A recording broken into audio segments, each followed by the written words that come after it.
పాడి రైతుల పట్ల కనికరించని ప్రభుత్వం. వరుస ధర్నాలు, ఆందోళనలు చేస్తున్నా పట్టించుకోని అధికారులు. ప్రభుత్వం పాల బిల్లులు చెల్లించక అప్పుల బాధతో ఆగమవుతున్నామని రంగారెడ్డి జిల్లా పెద్దాపూర్ వద్ద శ్రీశైలం హైదరాబాద్ జాతీయ రహదారిపై పాడి రైతులు రాస్తారోకో నిర్వహించారు. ప్రభుత్వం వెంటనే పాల బిల్లులు చెల్లించాలని, మీకు పాలన చేత కాపోతే రాజీనామా చేయాలని రేవంత్ రెడ్డిపై ఆగ్రహం వ్యక్తం చేశారు.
కారణం అదే ప్రతి నెల ఆగనాడి పోయిన ప్రభుత్వం 15 రోజులకు ఒకసారి పాల బిల్లు వేసేది. ఈ ప్రభుత్వం వచ్చింది అప్పటి నుంచి మాకు పాల బిల్లులు రావట్లేదు. రైతులు అప్పుల పాలవుతున్నారు.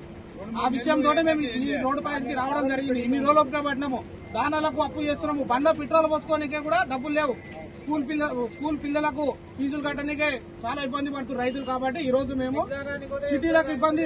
పాడి రైతు బతికేదే పాడి మీద. మీరు పాలు పోస్తే మాకు డబ్బులు ఇవ్వట్లేదు, తిననీక కూడా ఇంట్లో పరిస్థితులు బాగాలేవు పాడి రైతులే. కాబట్టి ఈ రోజు మేము రోడ్డు మీదకి వచ్చి 4-5 నెలల నుంచి ఇడికి రావడం వేస్తారేమో అని రైతు ఖరాబ్ కాలేడు. కాబట్టి ఈ రోజు వచ్చి మేము మాట్లాడడం జరుగుతుంది. అందరూ సహకరించాలి. దీనికి ఎంత వీలైతే అంత తొందరగా మాకు పాల బిల్లులు చెల్లించాలి. ఈసారి పంటలు అట్లే ఉన్నాయి. రైతు ఆధారపడిందే పాల మీద ఉంది. పాల బిల్లులు రావకపోవడం వల్ల ఏం చేయాలి? ఇప్పుడు రైతు ఒకటి ఓన్లీ చిట్టి కట్టుకోవాలన్నా పాల బిల్లు చెప్తున్నారు. అవి చిట్టి ఏజెంట్లు డబ్బులు అడుగుతుంది, పాల బిల్లు రాలేదు, పాల బిల్లు రాలేదు చెప్తున్నారు. మా బిల్లులు మాకు ఇవ్వడానికి బాగు మీరు ఇష్టం వచ్చారు మాట్లాడుతున్నారు. అది అందరూ తెలిసిన సమస్య. పిల్లలు ఉంటే ఎగ్జామ్ పోయేటప్పుడు పిల్లలు సబ్జెక్ట్ వైజ్ గా